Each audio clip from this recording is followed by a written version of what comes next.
सो आप सबको एक बार फिर से जय यीशु की। आज मैं आप लोगों के साथ जो बात करने वाला हूं वो है प्रभु यीशु मसीह के बलिदान के बारे में। बहुत से लोग इस बलिदान को ना पूरी तरह से समझ नहीं पा रहे।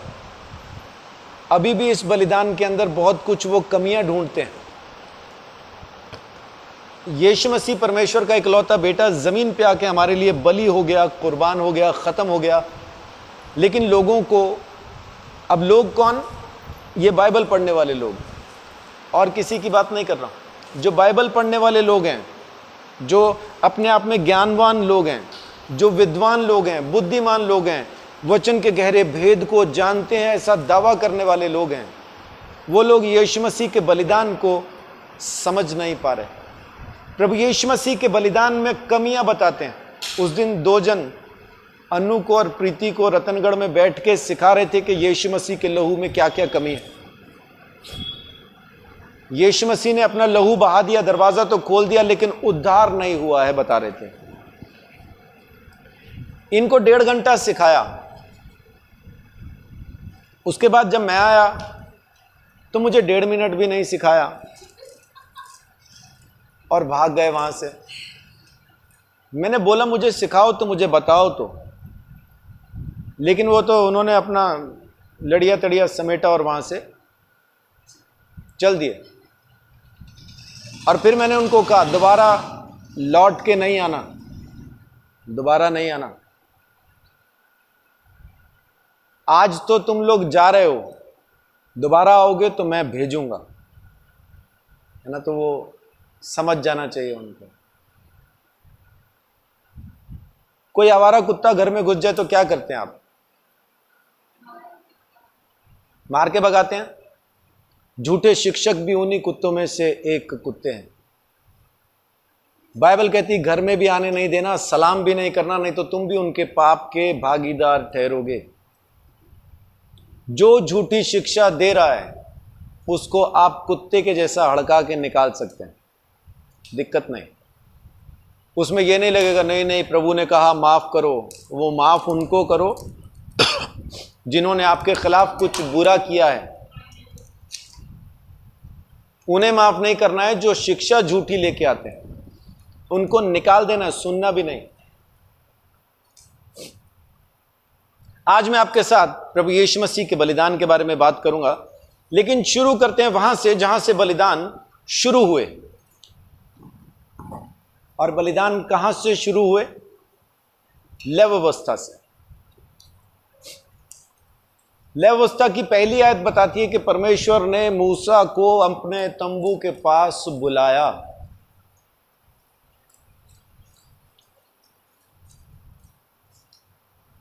और सीधा सीधा वहां पे मूसा के साथ बातचीत शुरू की कि अगर कोई चढ़ावा मेरे पास लेके आना चाहे तो वो क्या लेके आए।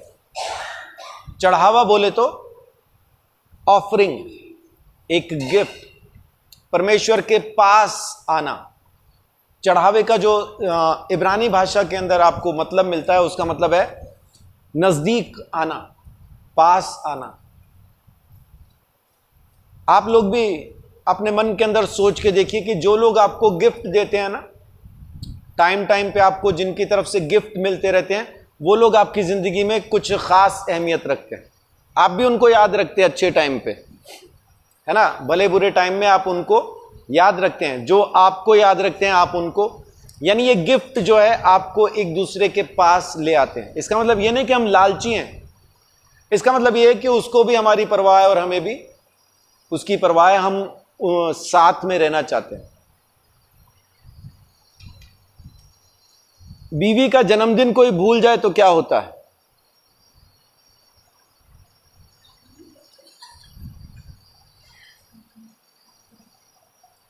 बीवी का जन्मदिन कोई भूल जाए, मैंने क्यों कहा? यह क्यों नहीं कहा कि अगर कोई पति का जन्मदिन भूल जाए?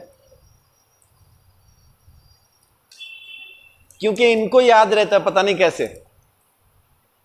ये पतियों को खास बख्शीश है कि वो भूल जाते हैं। जन्मदिन भूल जाते हैं, शादी की सालगिरह भूल जाते हैं। मैं भी भूल गया था इस बार। अगले दिन याद आया, वो भी तब याद आया जब मेरी सालेहार ने मेरी वाइफ को बधाई दी, सालगिरह मुबारक हो। मैं पूछने वाला था किसकी?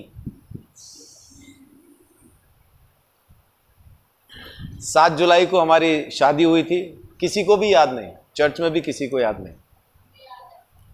फिर किसी ने बधाई नहीं दी, हम कैसे माने कि याद है ना?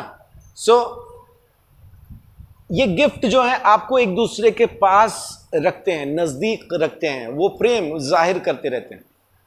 और परमेश्वर कहता है कि अगर कोई मेरे पास आए, चढ़ावा देना चाहे, बलिदान चढ़ाना चाहे, तो सबसे पहला बलिदान जो है वो है होम बलि। होम बलि का मतलब है ऊपर जाना। इब्रानी भाषा में जो होम बलि का मतलब है वो है ऊपर जाना। इंदु बहन ने अपनी गवाही के अंदर 2 आराधना बताई, एक बताई जो जमीन वाली आराधना, एक बताई स्वर्ग वाली आराधना। ये जो बलिदान है होम बलि, ये पूरा बलि हो जाता है, इसमें कुछ नहीं बचता। जो बलिदान चढ़ाया गया है वो सारे का सारा जला दिया जाएगा। और 9वीं आयत में लिखा है, 9वीं आयत कहती है, वह होम बलि यहोवा के लिए सुखदायक सुगंध वाला हवन ठहरेगा। लेवावस्था पहला अध्याय उसकी 9 आयत में लिखा है कि वो बलिदान परमेश्वर के सामने सुखदायक सुगंध वाला एक हवन ठहरेगा, एक बलिदान ठहरेगा। और प्रकाशित वाक्य 8 अध्याय में जब आप पढ़ते हैं तो वहां पे लिखा है कि स्वर्ग में आराधना होती है तो स्वर्गदूत को एक बड़ा धूपदान दिया जाता है, बड़ी धूप के साथ। लेकिन उस धूप के अंदर मिलाने के लिए पवित्र लोगों की प्रार्थनाएं भी दी जाती हैं। और पवित्र लोग कौन? जो प्रभु यीशु मसीह के लहू से पवित्र हुए, अपने कर्मों से नहीं, आज्ञा मानने से नहीं। जमीन के ऊपर कोई शख्स आज्ञा मानने से पवित्र नहीं हो सकता। यह वहम है, वहम है। अगर हम अपने आज्ञाकारिता से ही प्रभु यीशु मसीह के पास पहुंच सकते होते तो फिर यीशु को जमीन पे आके मरने की जरूरत नहीं थी। फिर तो उसने पहले से हमें नियम दे ही रखे थे, बस नियमों का पालन करते और बच जाते, हो जाते पवित्र। लेकिन नहीं, यीशु मसीह को जमीन पे आना पड़ा, बलिदान होना पड़ा। तो पहला बलिदान होम बलि, पूरी तरह से अपने आप को परमेश्वर के सामने समर्पित कर देना और प्रार्थना के द्वारा उसकी उपस्थिति में पहुंचना। लेकिन यह पहुंच होती है प्रभु यीशु मसीह के द्वारा, क्योंकि वो हमारा बलिदान है।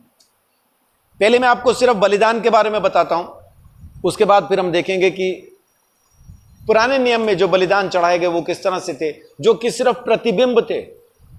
प्रतिबिंब बोले तो परछाई, सिर्फ रिफ्लेक्शन थे, वो असल में सच नहीं थे। जैसे पानी के अंदर अगर किसी की तस्वीर दिखाई दे तो सच में वो पानी के अंदर नहीं है, खाली तस्वीर है, हाथ मारेंगे तो वो खत्म हो जाएगी। आईने में कोई दिखाई दे तो आईने के अंदर वो आदमी नहीं है, उसका प्रतिबिंब दिखाई देता है, छाया दिखाई देती है। अभी अपन फोटो खींचते हैं, है ना। आज के ज़माने में इंसान इतना अकेला हो गया कि फ़ोटो भी खुद ही खींचनी पड़ती है, और उसको फिर कहते हैं कि ट्रेंड हो गया सेल्फी। फ़ोटो खींचने वाला भी कोई नहीं रहा भाई, फ़ोटो खींचते ऐसा भी कोई नहीं, खुद ही खींचते रहो, खुद ही देखते रहो, खुद ही बांटते रहो, है ना। वो ट्रेंड है सेल्फी, ये अकेलापन है। इंसान अकेला इतना हो गया कि कोई साथ में फ़ोटो खींचने वाला भी नहीं। हम समझते नहीं इस चीज़ को, इसको ट्रेंड समझते हैं हम, है ना, फैशन है आजकल तो। और फिर उसके डंडे भी मिल गए सेल्फी के, ले भाई बाजू लंबी नहीं होती, नहीं होती, दूसरा तो कोई मिलेगा नहीं, ले नई बाजू, है ना, वो लगा के वो डंडा मिल जाता है, फिर दूर से खींचते सेल्फी। ये अकेलेपन की इंतहा है।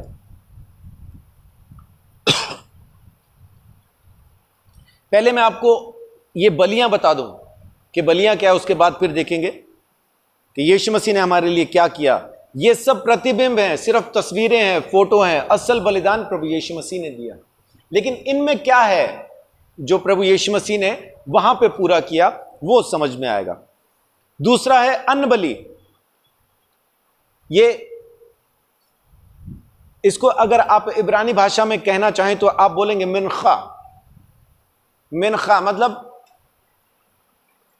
एक तरह का डोनेशन है, गिफ्ट है, प्रेजेंट है। यह भी भेंट स्वरूप चढ़ाया जाता है, और ये आपके ऊपर कोई बंधन नहीं है, ये वॉलंटरी है। ये जो ऑफरिंग्स हैं दोनों, होम बलि भी और जो अन्न बलि, ये आप अपनी इच्छा से देते हैं, स्वयं की इच्छा है, देना चाहें तो दें, नहीं देना चाहें तो न दें, ऐसा कोई खास दिक्कत नहीं।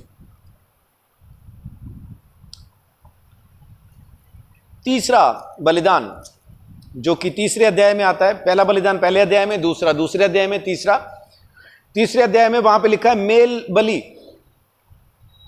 मेल बलि का मतलब है कि मिलाप की, ये मिलाप का बलिदान है, एक दूसरे से मिलने का, शांति का।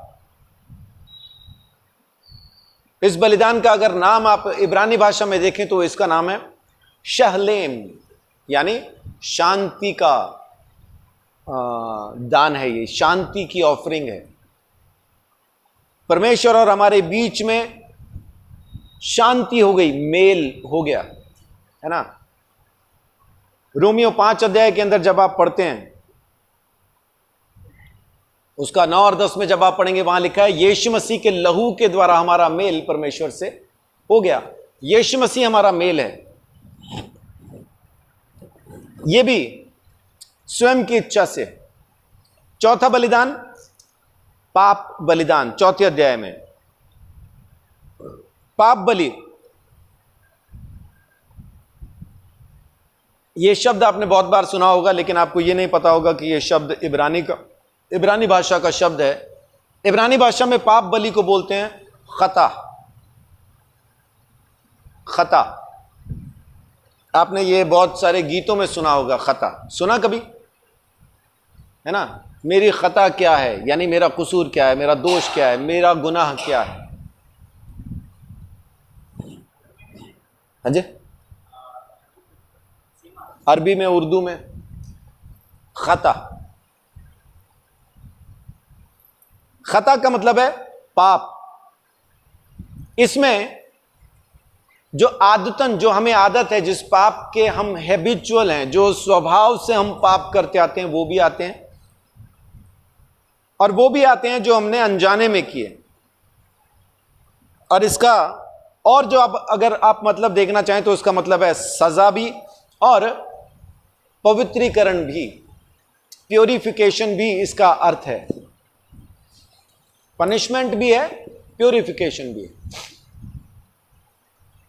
अब इसमें जवानी के पाप आते हैं, वो बुरी चीजें आती हैं जो दूसरों के खिलाफ हमने की हैं, परमेश्वर के खिलाफ किए गए पाप आते हैं, और आमतौर पर एक जो पापी स्वभाव है वो भी इसी के अंदर आता है, और मौके मौके पर किए जाने वाले पाप भी आते हैं, है ना। मौका देखा मारा चौका, वो वाले पाप भी इसी में आते हैं, और ख़ास तौर से मूर्ति पूजा भी इसी के अंदर आता है। यानी खता, पाप बलि के अंदर ये सब पापों का छुटकारा होता है। कौन कौन से पाप जो मैंने बताया आपको? जवानी के, एक दूसरे के खिलाफ, परमेश्वर के खिलाफ, पापी स्वभाव के खिलाफ, मौके पर मौका देख के किए गए पाप, जब मौका मिला तब किए, मौका नहीं मिला तो नहीं कर पाए, वो वाले पाप, है ना। मौका मिलने पे कौन कौन से पाप होते हैं? चोरी, चुगली, वैश्यगमन, और ऐसे वो पाप जो मौका मिलने पे किए जाते हैं, है ना। जब मिलेगा तभी करेंगे, नहीं तो नहीं कर पाएंगे। और मूर्ति पूजा, और साथ ही साथ ये पाप का एंटीडोट भी है। खता के अंदर जो चीज छुपी है, पाप बलि में दो चीजें छुपी हैं। एक तो वो जो दंड है, वो दंड उस बलि पशु को दिया जाएगा। दूसरा उसके अंदर क्या छुपा हुआ है? प्योरिफिकेशन, पवित्रीकरण। ये पवित्र भी करता है और पापों के लिए बलिदान स्वीकार भी किया जाता है, और पापों का दंड भी इसी के अंदर छुपा। यानी दोनों चीजें आई, पाप भी आए, पाप की माफी भी आई। पाप बलि के अंदर ये दोनों चीजें आती हैं। हमारे पापों का दंड भी उसमें है और हमारे पापों की माफी भी उसी के अंदर। और कौन कौन से वो मैंने बताए। मेरा ख्याल है कि कोई पाप बच गया होगा इसमें। जवानी के पाप हैं, एक दूसरे के खिलाफ पाप हैं, परमेश्वर के खिलाफ पाप हैं, स्वाभाविक हमारे पाप हैं, और दूसरा मौके पे किए गए पाप हैं, मूर्ति पूजा का पाप है। ये सारे के सारे तो आ गए इसके अंदर, बाकी क्या बचता है मुझे नहीं लगता कि और कुछ बचा होगा। ये वॉलंटियरी नहीं है, ये तो देना ही है। जिसने पाप किया है और सबने किया है, सबको ये बलिदान चढ़ाना ही है। और फिर पांचवी बलि जो है, यहां पे उसको फिर पाप बलि लिखा है, लेकिन आप इसको दोष बलि कह सकते हैं, है ना। ट्रेसपास, दोष बलि 5वें अध्याय की 14 आयत से आप देख सकते हैं। दोष बलि वहां पे लिखा है 5 का 14, उसके ऊपर एक टाइटल है दोष बलि, वहां पे लिखा है ना। दोष बलि, दोष बलि को कहेंगे महाआल, महाआल, महाआल, MA'AL,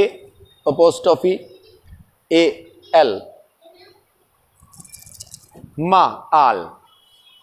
इसका मतलब है पाप, सीधा सीधा पाप, झूठ, इसमें धोखा देने वाले सारे एक्ट आते हैं जिसमें हम धोखा देते हैं। खास तौर से कोई पत्नी अपने पति को अगर धोखा दे रही हो, कोई पति अपनी पत्नी को धोखा दे रहा हो, ये धोखे के, कोई भाई बहन को धोखा दे रहा हो, बहन भाई को धोखा दे रही हो, बच्चों में, दोस्तों में, रिश्तेदारों में, ये धोखे के पाप हैं जो धोखे से किए जाते हैं। एक दूसरे को धोखा देना इसके अंदर आता है। दोष बलि, ट्रेसपास यानी किसी की मलकियत में घुस के कुछ गलत करना, ट्रेसपास जिसको हम कहते हैं, दोष बलि। अब दोष बलि में एक इंसान का दूसरे इंसान के खिलाफ हो, जैसे एक पत्नी ने पति के खिलाफ उसको धोखा दिया, या फिर पूरा नेशन, पूरा देश मिलके, जैसे इजराइल ने मिलके परमेश्वर के खिलाफ परमेश्वर को धोखा दिया। तो ये चाहे एक बंदा कर रहा हो, चाहे पूरी भीड़ मिलके कर रही हो, ये दोष बलि है। अब ये 5 तरह की बलिदान पुराने जमाने में चढ़ाए जाते थे ताकि इजराइल अपने पापों से बचा रहे। क्या आपको लगता है कि कोई ऐसा पाप बाकी रह गया जो रह गया हो? जानबूझ के किए गए पाप इसमें आ गए, स्वाभाविक पाप इसमें आ गए, एक दूसरे के खिलाफ किए गए पाप आ गए, परमेश्वर के खिलाफ किया गया पाप आ गया, धोखे से किया गया आ गया, अनजाने से किया गया, सब पाप इसके अंदर परमेश्वर ने गिन दिए। और ये 5 बलिदान रखे कि अगर ये 5 बलिदान तुम लेके आते हो, जिसमें से 3 बलिदान तो अपनी इच्छा से हैं, होम बलि, मेल बलि, होम बलि, और उसके बाद अन्न बलि और मेल बलि। ये 3 बलिदान तो ऐसे हैं कि आप अपनी मर्जी से दें या ना दें। और उसके बाद पाप बलि और दोष बलि ये देने हैं, इसके लिए आपकी मर्जी नहीं है, ये आपको देना है ताकि आप अपने गुनाहों से छुटकारा पा सकें।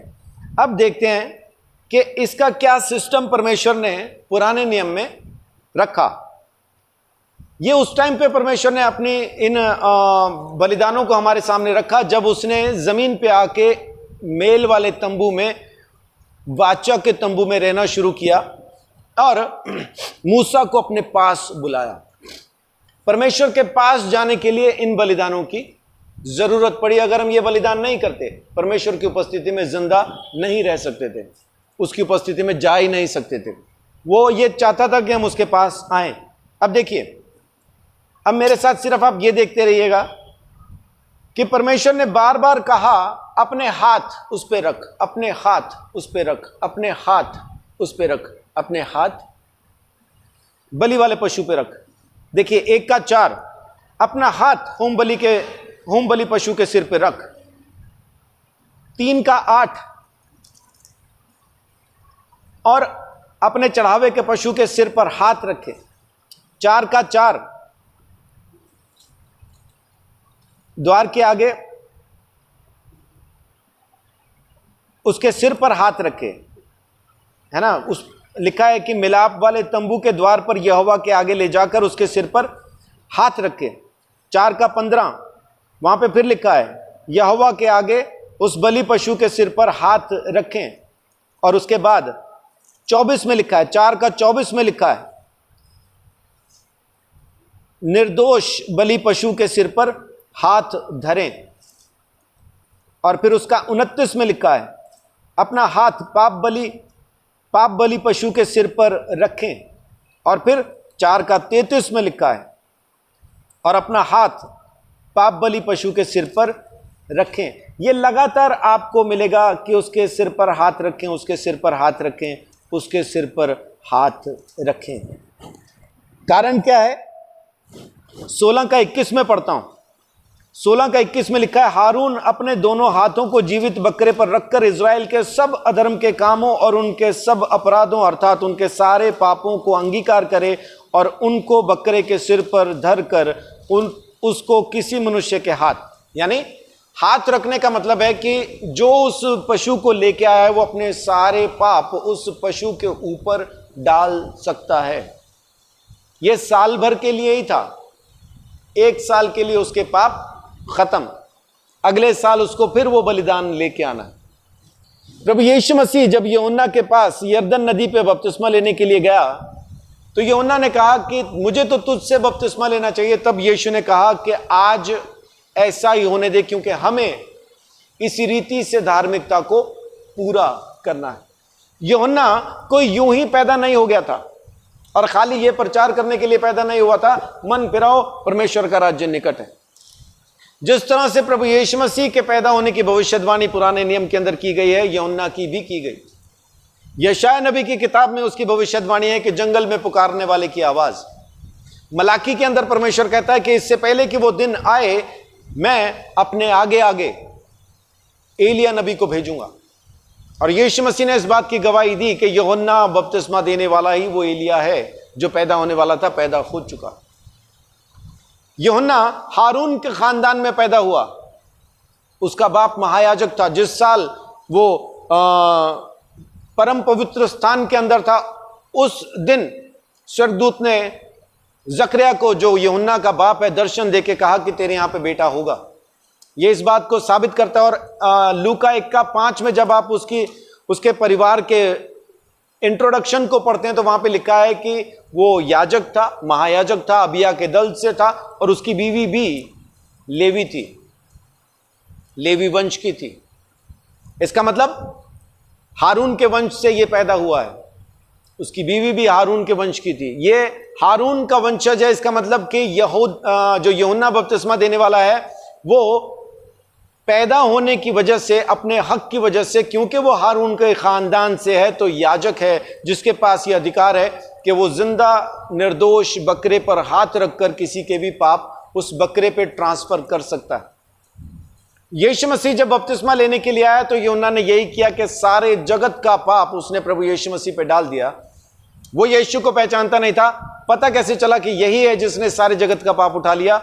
बाइबल कहती है, यूहन्ना 1 अध्याय जब आप पढ़ेंगे 30 आयत से आगे, तो वहां लिखा है कि गवाही यह है कि जिसने मुझे पानी से बपतिस्मा देने के लिए भेजा उसी ने मुझे कहा था, जिस पर पवित्र आत्मा को कबूतर के जैसा उतरते और ठहरते देखे तो पहचान लेना कि वही है जिसके लिए मैंने तुझे भेजा है। तो यूहन्ना वहां पे एक खास काम करने के लिए आया था, यीशु मसीह के ऊपर हमारे पाप ट्रांसफर करने के लिए आया था। यीशु मसीह ने हमें नमूना दिखाने के लिए बपतिस्मा नहीं लिया, मैंने ऐसा डुबकी लगाई तुम भी लगाना, नहीं नहीं, तुम्हारी सही डुबकी नहीं आई, नाक में से 2 बुलबुले निकल गए, वैसा नहीं है ना, ऐसा नहीं है। वो हमें ये दिखाने नहीं आया कि कैसा डुबकी लगा के तुमने बपतिस्मा लेना, ये करने नहीं आया। वो इसलिए आया था ताकि जगत का पाप उठा सके। और यूहन्ना गवाही देता है कि देखो परमेश्वर का मेमना जो जगत का पाप उठाए लिए जाता है। और प्रकाशित वाक्य 5 अध्याय के अंदर भी वहां पे आपको दिखता है कि वध किया हुआ सा एक मेमना वहां खड़ा था। तो वो निर्दोष मेमना प्रभु यीशु मसीह है जिसके ऊपर सारे जगत के पाप डाल दिए गए। और ये कब डाले? जब मैं पैदा भी नहीं हुआ था। मेरे पैदा होने से पहले, मेरे मर जाने तक के पाप प्रभु यीशु मसीह ने एक ही बार में उठा लिए। लेकिन बहुत से लोग आके आपको कहेंगे नहीं नहीं, यीशु मसीह का बलिदान तेरे पापों की माफी के लिए काफी नहीं है, तुझे भी कुछ ना कुछ उसमें कीमत देनी पड़ेगी। चलिए देखते आगे इन बलिदानों में परमेश्वर क्या कहता है। अभी सारे बलिदानों के अंदर क्या है कि हाथ रखो पाप ट्रांसफर करो, हाथ रखो पाप ट्रांसफर करो, हाथ रखो अपने पाप उस बलि पशु पे डाल दो, हाथ रखो अपने पाप उस बलि पशु पे डाल दो। उसके बाद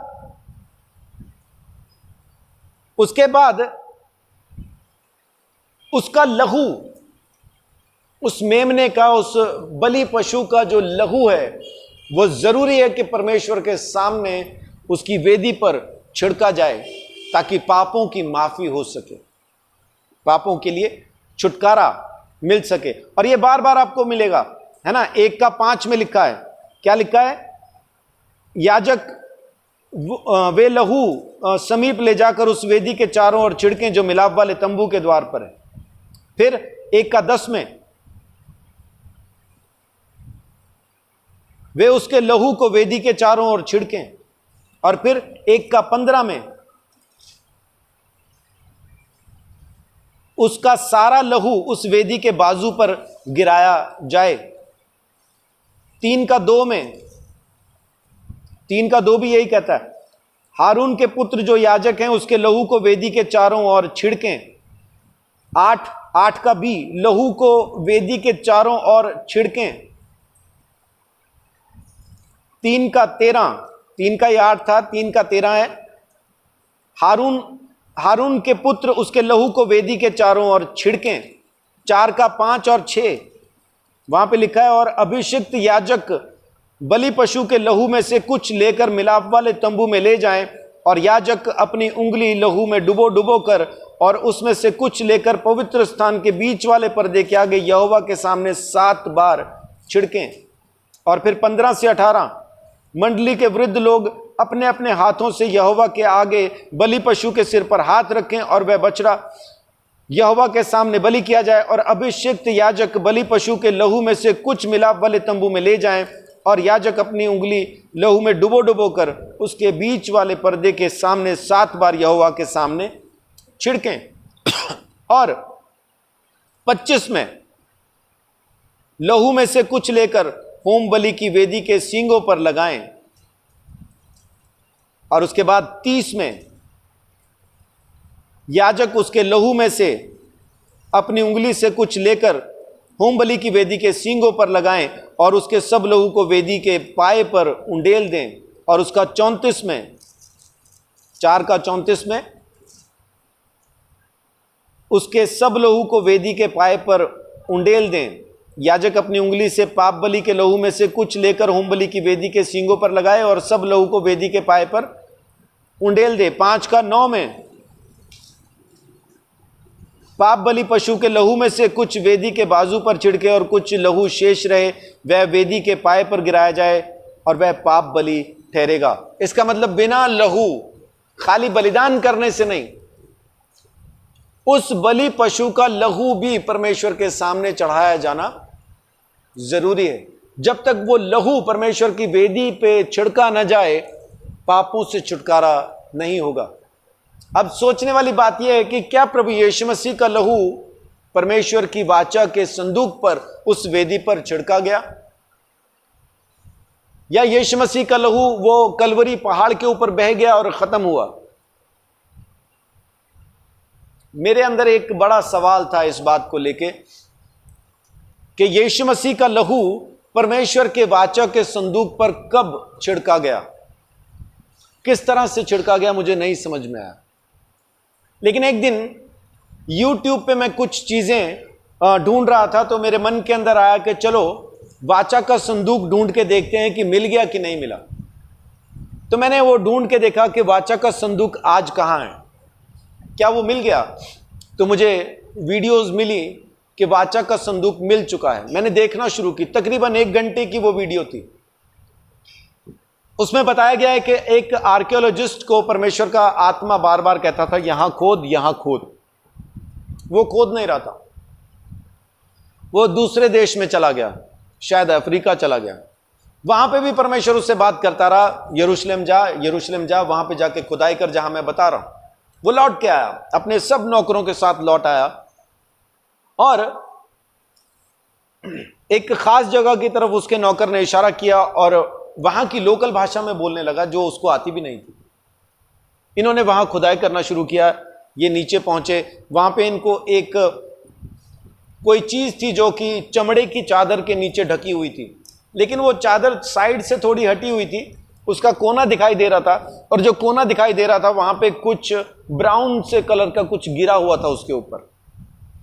जब इन्होंने देखा तो वो पहाड़ी के नीचे एक कमरा बना रखा था, पहाड़ी के नीचे खोद के एक जगह बना रखी थी। उन्होंने ऊपर देखा तो पहाड़ी में उनको ऊपर दरारें दिखाई दी, और वो ब्राउन ब्राउन सा कलर, उनको हल्की हल्की लाइनें वहां भी दिखाई दी। तो तब इन्होंने देखा कि ये क्या चीज है जो ब्राउन कहां से आ रही है। तो जब वो ऊपर तक पहुंचे, उस जगह के जब ऊपर पहुंचे, तो वो कलवरी पहाड़ था, और कलवरी पहाड़ पे 3 सॉकेट बनी हुई थी, जिसमें सूली चढ़ाने के लिए जब क्रूस खड़ा किया जाता था तो एक सॉकेट, 3 सॉकेट वहां बनी थी, और बीच वाली सॉकेट अंदर से नीचे से ऐसा टूटी हुई थी, और उसमें से वो ब्राउन कलर का जो भी था वो नीचे जाके टपक के उस वाचा के संदूक पे गिरा था। उन्होंने उसको कुरच के वहां से उतारा, और लैब में जाके जब चेक कराया तो हैरान रह गए। हैरान क्यों रह गए? क्योंकि उस खून का जो मालिक था वो असंभव तरीके से पैदा हुआ था। पूरी लैब वाले परेशान हो गए, उसको पूछते किसका खून ले आया तू, ये कौन शख्स है तो इंसान, लेकिन कौन है? इसने पूछा इसमें, इस लहू में ऐसी क्या खास बात है? उन्होंने कहा इस लहू का मालिक पता नहीं पैदा कैसे हुआ। बोले क्यों? क्योंकि इसके खून के अंदर बाप का डीएनए है ही नहीं, ये सिर्फ मां से पैदा हुआ कैसे? एक कुंवारी लड़की कैसे इसको पैदा कर सकती है? बिना आदमी के कैसे पैदा किया? कौन है ये? तो तब ये भी घुटने पे आ गया और इसने रो के कहा कि ये तुम्हारे उद्धार करता प्रभु यीशु मसीह का लहू है। वो लोग भी रोने लगे, और सारी की सारी लैब ने उसी वक्त यीशु को अपना प्रभु स्वीकार किया। उस दिन मुझे मेरे सवाल का जवाब मिला कि यीशु मसीह जो कलवरी क्रूज पे चढ़ के मरा, और लिखा है कि भूकंप आए, चट्टानें तिड़क गईं, चटक गईं। तो जब वो चट्टानें चटक गई थी तो उस दरार में से होता हुआ यीशु मसीह का लहू वाचा के संदूक पे उसी दिन गिरा था। हालेलुया। यानी हमारे पापों की माफी का पूरा काम प्रभु यीशु मसीह ने किया। वाचा के संदूक पे लहू का छिड़का जाना जरूरी था, तो छिड़का गया। ये YouTube पे आप सर्च करके देख सकते हैं, आप खुद भी ढूंढ सकते हैं। वाचा का संदूक मिला कि नहीं ऐसा ढूंढिए, और फिर आपको यीशु मसीह के लहू का डीएनए ऐसा करके भी एक वीडियो करके आप ढूंढ के देखिए, आपको मिल जाएगा। यीशु का डीएनए भी मिल जाएगा कि वो सिर्फ मां से पैदा हुआ, और वो मिला कहां से ये भी आपको पता चल जाएगा। इसका मतलब प्रभु यीशु मसीह का लहू परमेश्वर के वाचा के संदूक तक पहुंचा ताकि हमारी पूरी माफी हो सके। आमीन, हालेलुया। तीसरी चीज जो कि इसमें बहुत जरूरी है, पापी के लिए प्रायश्चित। हमें क्या लगता है कि किसी ने जो पाप किया है तो प्रायश्चित कौन करे? मैंने पाप किया है तो प्रायश्चित किसे करना चाहिए? मुझे क्या लगता है? किसी और को कुछ और लगता है क्या कि मैंने पाप किया है तो प्रायश्चित किसको करना चाहिए? मुझे ही करना चाहिए ना, है ना? देखते बाइबल क्या कहते हैं, ये बलिदान क्या कहते हैं, आज ये देखते हैं। शुरू करते हैं।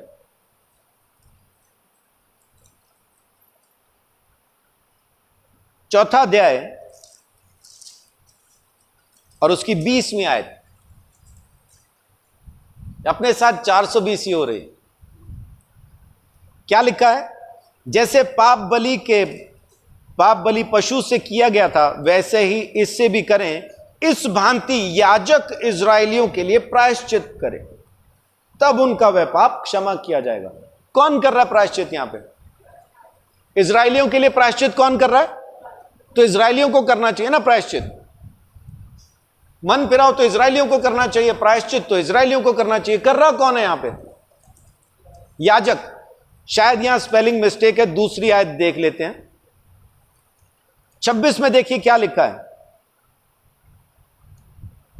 फिर लिखा है 26 में जो आखिरी हिस्सा है 26 आयत का, लिखा है याजक उसके पाप के विषय में प्रायश्चित करे, तब वह क्षमा किया जाएगा। अब प्रायश्चित कौन कर रहा है? फिर से याजक कर रहा है। चलो 31 आयत देखते हैं। इस प्रकार याजक उनके लिए प्रायश्चित करे तब उसे क्षमा मिलेगी। अभी फिर प्रायश्चित कौन कर रहा है? याजक ही करी जा रहा प्रायश्चित भाई। 4 का 35 देख लेते हैं। इस प्रकार याजक उसके पाप के लिए प्रायश्चित करे और वह क्षमा किया जाएगा। कमाल की चीज है। 6 का 7 देखते हैं। इस प्रकार याजक उसके लिए यहोवा के सामने प्रायश्चित करे और जिस काम को करके वह दोषी हो गया है उसकी क्षमा उसे मिलेगी। तो प्रायश्चित कौन कर रहा है बलिदान में? क्या पापी कर रहे हैं? पापियों ने तो दाम चुकाया है। दाम क्या चुकाया है? कि मेरे बदले इस पशु को मार दो, मेरे बदले इस पशु को मार दो, मेरे पाप इस पशु पे डाल दो। बस पापी ने उतना ही किया है। पापी तो एक बलि होने वाले पशु को पास ले आया और याजक ने उसके सारे पाप उस पे डाल के उसको बलि किया, उसका लहू छिड़का, लेकिन प्रायश्चित तो याजक ने किया। अब हमारा याजक कौन है? प्रभु यीशु मसीह। इब्रानियों 7 अध्याय के अंदर मलिके सिदक की रीति पर हमारा महायाजक प्रभु यीशु मसीह है। तो फिर हमारे लिए प्रायश्चित किसने किया? क्या उसके प्रायश्चित में कोई कमी है? हां जी, कोई कमी नहीं। तो इसका मतलब फिर मेरे प्रायश्चित में भी कोई कमी नहीं है, क्योंकि मेरा प्रायश्चित प्रभु यीशु मसीह ने किया है। आमीन। 1 कुरिन्थियों 1 अध्याय और उसकी 30 आयत लिखा है, तब उसी की ओर से तुम प्रभु यीशु में हो जो परमेश्वर की ओर से हमारे लिए ज्ञान ठहरा, अर्थात धर्म और पवित्रता और छुटकारा। प्रभु यीशु मसीह हमारा छुटकारा है। प्रभु यीशु मसीह हमारा प्रायश्चित है। प्रभु यीशु मसीह हमारी पवित्रता है। प्रभु यीशु मसीह हमारी धार्मिकता है। पुराने समय के अंदर जो बलिदान थे, आपको समझ आए किस किस चीज के लिए बलिदान हुआ? तकरीबन सब पापों के लिए। पापियों ने क्या किया? जानवर खरीदा और लाके दे दिया। और कुछ किया? और कुछ नहीं किया। जानवर खरीदा, लाके दे दिया। अब प्रायश्चित किसने किया? याजक ने। बलिदान चढ़ा के लहू किसने परमेश्वर के सामने चढ़ाया? याजक ने। सारा काम किसने किया?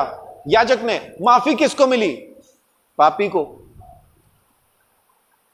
आज की तारीख में भी परमेश्वर हमको प्रभु यीशु मसीह के पास बुला रहा है, लेकिन कहता है कि सारे पाप माफ हो जाएंगे तो तुम मेरे पास आ जाओगे। अब मुझे बताओ, इन 5 बलिदानों में कोई ऐसा पाप है जो पूरा ना हुआ हो?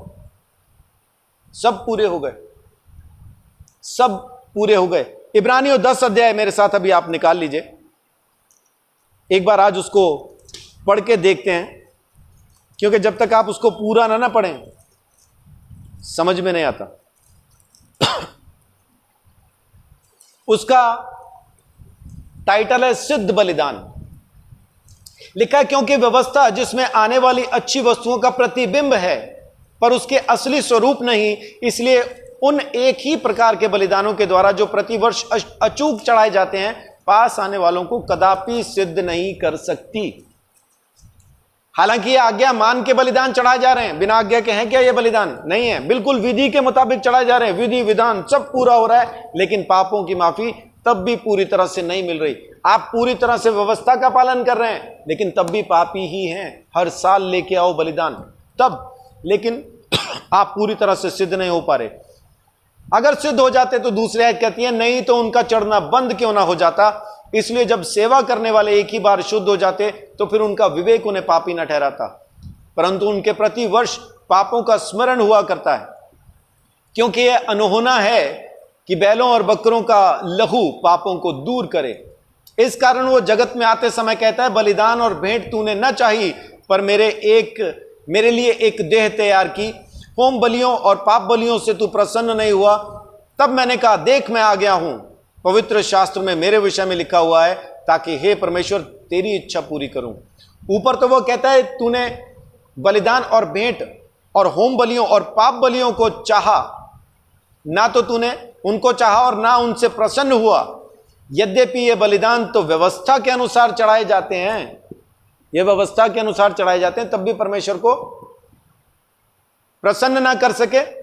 और आगे लिखा है 9वीं आयत में, फिर यह भी कहता हूं कि देख मैं आ गया ताकि तेरी इच्छा पूरी करूं। अतः वह पहले को उठा देता ताकि दूसरे को नियुक्त करे। अब पहले के मुताबिक नहीं, दूसरे के। दूसरा क्या है? उसी इच्छा से हम यीशु मसीह की देह के एक ही बार बलिदान चढ़ाए जाने के द्वारा पवित्र किए गए। एक ही बार के बलिदान से हम पवित्र कर दिए गए। इस पवित्रता के अंदर मिट्टी डालने के लिए बड़े सारे प्रचारक आके कहते हैं नहीं नहीं, अभी तक तुम पवित्र नहीं हुए, हो गए होते तो तुम्हारे अंदर से पाप खत्म हो जाता। बाइबल वो नहीं कह रही कि हमारे पाप को उसने खत्म कर दिया। बाइबल ये कह रही है कि उसने हमें पवित्र कर दिया है। उस पवित्रता में जीना शुरू कीजिए बस। लेकिन अपन उस पवित्रता का इनकार कर देते हैं जो परमेश्वर ने हमें दी है, और अपनी पवित्रता कमाना शुरू करते हैं। मैं आज्ञा मानूंगा तब मैं पवित्र बनूंगा, यीशु मेरे को पवित्र नहीं कर पाया। भाई वो तेरी बातचीत है। जिस परमेश्वर को मैं जानता हूं, मुझे उसने पवित्र किया है। और ये जो बातें करने वाले लोग हैं ना, इनके द्वारा चमत्कार नहीं होता कुछ भी, खाली बातें हैं इनके पास।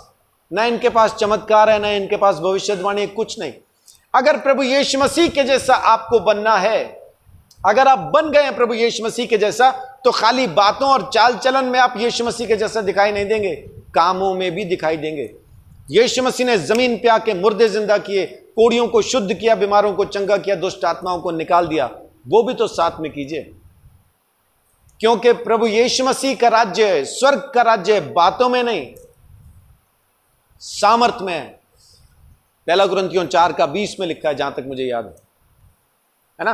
और आगे देखिए, आगे क्या कहता है 11वीं आयत से फिर पढ़ता हूं। हर एक याजक तो खड़े होकर प्रतिदिन सेवा करता है और एक ही प्रकार के बलिदान को, जो पापों को कभी भी दूर नहीं कर सकते, बार बार चढ़ाता है। परंतु यह व्यक्ति तो पापों के बलिदान, ये कौन है? यह व्यक्ति यीशु मसीह। परंतु यह व्यक्ति तो पापों के बदले एक ही बलिदान सर्वदा के लिए चढ़ाकर परमेश्वर के दाहिने जा बैठा। आमीन। परमेश्वर का वचन कहता है कि प्रभु यीशु मसीह एक ही बार में सदा के लिए बलिदान चढ़ा के परमेश्वर के दाहिने जा बैठा। तभी तो ये बलिदान बंद हुए। अगर यीशु मसीह के बलिदान होने के बाद भी पाप बाकी रह जाते तो बलिदान भी बाकी रह जाते। परमेश्वर ने बलिदानों का सिलसिला इसीलिए खत्म कर दिया क्योंकि अब आगे और बलिदान की जरूरत नहीं। यीशु मसीह ने एक ही बलिदान से सर्वदा के लिए, सदा के लिए हमको पवित्र कर दिया, शुद्ध कर दिया, साफ कर दिया, और परमेश्वर के दाहिने हाथ जाके वो बैठ गया। और उसी समय से इसकी बाट जो रहा है कि उसके बैरी उसके पांवों के नीचे की पीढ़ी बने, क्योंकि उसने एक ही चढ़ावे के द्वारा उन्हें जो पवित्र किए गए हैं सर्वदा के लिए सिद्ध कर दिया है। आमीन। लेकिन इस अध्याय को जब आप आगे पढ़ते जाएंगे तो वहां पे जब 26 से आप पढ़ना शुरू करते हैं ना, क्योंकि सच्चाई को पहचान कर भी, उसको प्राप्त करके भी अगर कोई दोबारा से पाप करता रहे तो इसका मतलब है ये वो लोग हैं जो इस ऊपर लिखे गए बलिदान को स्वीकार नहीं कर रहे। इस सत्य को जो इसके ऊपर लिखा है, इस आयत से पहले एक सच्चाई लिखी है, और वो सच्चाई लिखी है कि यीशु मसीह एक ही बार में हमारे सारे बलिदानों को पूरा करके हमारे लिए पवित्र, हमें शुद्ध करके, सिद्ध करके पिता के हाथ, दाहिने हाथ जाके बैठ गया। जो लोग इस सत्य को नहीं मानते वो आज भी बार बार पाप कर रहे हैं। और पाप क्या है? प्रभु यीशु मसीह के बलिदान को अस्वीकार करना। इनके लिए अब कोई बलिदान बाकी नहीं, इनके लिए कुछ बाकी नहीं। इन्होंने यीशु मसीह को ही अस्वीकार कर दिया। प्रत्यक्ष में कहते हैं कि यीशु प्रभु है, मानते नहीं।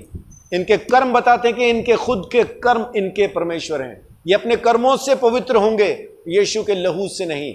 इस अध्याय को जब आप पहली आयत से पढ़ना शुरू करते हैं तो यहां पे जब आप पहुंचते हैं आपको ये पाप समझ में आ जाता है कि ये पाप कौन सा है। यीशु मसीह के लहू को पांव के नीचे रौंदने का पाप, उसके लहू को छोटा कर देने का पाप, उसके लहू की सामर्थ को मिटा देने का पाप, अपने कर्मों को बड़ा करके यीशु के लहू को मिटा देने का पाप, यीशु को त्याग देने का पाप। इनको कोई नहीं बचा सकता। आज मैं आपको जो कहना चाहता हूं वो यही है कि प्रभु यीशु मसीह ने हमारे लिए सब प्रकार के बलिदान, जो 5 बलिदान पुराने नियम के अंदर परमेश्वर ने हमें बताए, होम बलि, अन्न बलि, मेल बलि, पाप बलि, दोष बलि, और उनके अंदर के सारे पाप जो उनके अंदर गिनाए गए थे। यूट्यूब के देखने वाले मेरे दर्शक अगर चाहें तो मुझे पूछ सकते हैं, मैं आपको एक एक रेफरेंस बता सकता हूं कि कहां कहां पे किस किस तरह से मैंने वो गिनवाया कि कौन कौन सा पाप किसके अंडर आता है। इब्रानी भाषा के अंदर जो उनके मतलब हैं उसके हिसाब से वो शब्द कहां कहां आते हैं, आप मुझे पूछेंगे, मैं आपको रेफरेंस दे दूंगा। सारे रेफरेंस यहां पे बताता तो ये 2.5-3 घंटे की बातचीत हो जाती है, इसलिए मैंने सब रेफरेंसेस नहीं बताए, खाली ये बताया कौन कौन सा पाप किस किस पाप बलिदान के अंडर आ जाता है और वो माफ होता है। सो आप लोग भी चाहें तो आप मेरे से अलग से आके पूछ सकते हैं, मैं आपको रेफरेंसेस दूंगा, एक एक जगह का रेफरेंस मैं आपको बताऊंगा। हालांकि मेरे पास लिखा हुआ है यहाँ पे, लेकिन मैं सारे के सारे बता नहीं सकता अभी, क्योंकि टाइम हमारे पास उतना ही होता है। चाहेंगे तो जरूर मैं आपको बता दूंगा। लेकिन कुल मिला के बात क्या कि प्रभु यीशु मसीह ने हमारे सारे पापों को एक ही बार में खत्म करके, हमें शुद्ध करके, हमें सिद्ध करके परमेश्वर के हाथ में सौंप दिया और खुद उसके दाहिने हाथ जाके बैठ गया है। आज जो हम ये सोचते हैं कि मैं अभी तक शुद्ध नहीं हुआ, मैं अभी तक सिद्ध नहीं हुआ, मैं अभी तक भी परमेश्वर के ग्रहण योग्य नहीं हुआ, तो ये हमारी अपनी सोच है जो शैतान की तरफ से आती है, जो शरीर की तरफ से आती है, जो संसार हमें देता है। क्योंकि संसार क्या कहता है, अच्छा करोगे तभी अच्छा होगा, बुरा करोगे तो बुरा ही होगा। लेकिन प्रभु यीशु मसीह क्या कहता है, वचन कहता है कि मैंने तुम्हें शुद्ध कर दिया, सिद्ध कर दिया, पवित्र कर दिया, अब तुम परमेश्वर की संतान हो। प्रभु यीशु मसीह हमारा प्रायश्चित है, हमारा याजक यीशु मसीह है, उसने हमारे लिए प्रायश्चित किया है। हमें मन किस लिए फिराना है? मन फिराना है हमें संसार की शिक्षाओं से, ताकि हम प्रभु यीशु मसीह के पास आ सकें। देखिए, एक वचन मुझे अभी जहन में आया तो उसको वैसा देख लेते हैं। इफिसियों 4 अध्याय, इफिसियों 4 अध्याय उसकी 11 आयत से पढ़ता हूं। उसने कुछ को प्रेरित नियुक्त करके, कुछ को भविष्यद्वक्ता नियुक्त करके, कुछ को सुसमाचार सुनाने वाले नियुक्त करके, कुछ को रखवाले और उपदेशक नियुक्त करके दे दिया, जिससे पवित्र लोग सिद्ध हो जाएं और सेवा का काम किया जाए और मसीह की देह उन्नति पाए। और आगे लिखा है 13 आयत में, तब जब तक कि हम सब के सब विश्वास और परमेश्वर के पुत्र की पहचान में एक ना हो जाएं। ये दोनों चीजें हमारे अंदर आना जरूरी हैं, विश्वास और प्रभु यीशु मसीह की पहचान। जब हम यीशु मसीह को सही से पहचान लेंगे, तब हम विश्वास में जुड़ के वो काम कर पाएंगे जो करने के लिए उसने हमें जमीन पे भेजा है। अन्नू, अनिल और सागर, इन्होंने मेरे पास बैठ के सीखा कि किस तरह से हम चंगाई के वरदान का इस्तेमाल कर सकते हैं। और इन्होंने उसी दिन प्रार्थना की रेनू के लिए। रेनू उस दिन से अभी तक बिल्कुल सही है, उसको दोबारा कोई परेशानी नहीं हुई, जरा सा भी दर्द उसको वापस नहीं हुआ। रीटा बहन के लिए, जिनको कि एड्स की बीमारी थी, HIV पॉजिटिव थी, जो पिछले 2.5-3 साल से परेशान थी, उस दिन जब उनके लिए प्रार्थना की, वो दोबारा अब तक दोबारा परेशान नहीं हुई हैं, वो बिल्कुल सही है, तब से लेके अब तक सही है। और मधुबहन के अंदर से 3 दुष्ट आत्माएं उसी वक्त वो यूं ही निकल गई। प्रार्थना तो ये उन दोनों के लिए कर रहे थे, उनमें से दुष्ट आत्माएं यूं ही निकल गई, क्योंकि ये उस विश्वास को यीशु मसीह की पहचान के साथ जोड़ पाए।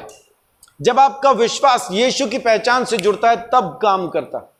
आप यीशु मसीह को पहचानिए, यीशु मसीह ने सच में सब कुछ कर दिया है, ये फालतू की बातें हैं। और आगे लिखा है,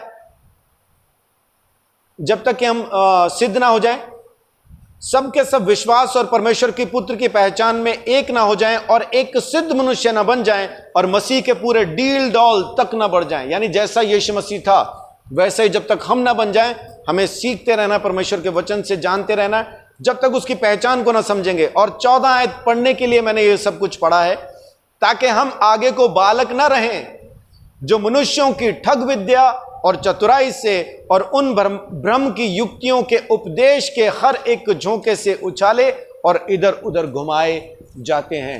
यानी लोग आएंगे, प्रचार करेंगे और आपको कभी इधर घुमाएंगे, उधर घुमाएंगे, नहीं अभी नहीं हुआ, उद्धार नहीं हुआ, अरे नहीं नहीं तुम कहां फंस गए, उद्धार नहीं हुआ, अरे यीशु तो सूली पे चढ़ के मरा, ठीक है, मुर्दों में से जी उठा, ठीक है, लेकिन तेरा उद्धार नहीं हुआ। तो फिर वो लेने क्या आया था जमीन पे? क्या करने आया था जमीन पे? घूमने, भ्रमण करने, या वैसे ही चलो मौत मौत खेलते हैं, मर के देखो एक बार, फिर मैं जिंदा होके दिखाऊंगा, इसलिए आया था?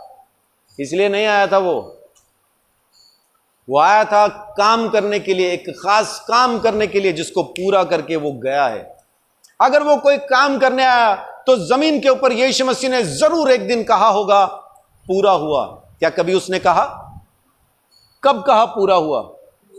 जब वो सूली पे चढ़ के अपना सारा खून बहा चुका, तब उसने कहा पूरा हुआ। प्रभु यीशु मसीह कहता है उद्धार का काम पूरा हुआ, लेकिन ये आके कहते हैं पूरा नहीं हुआ।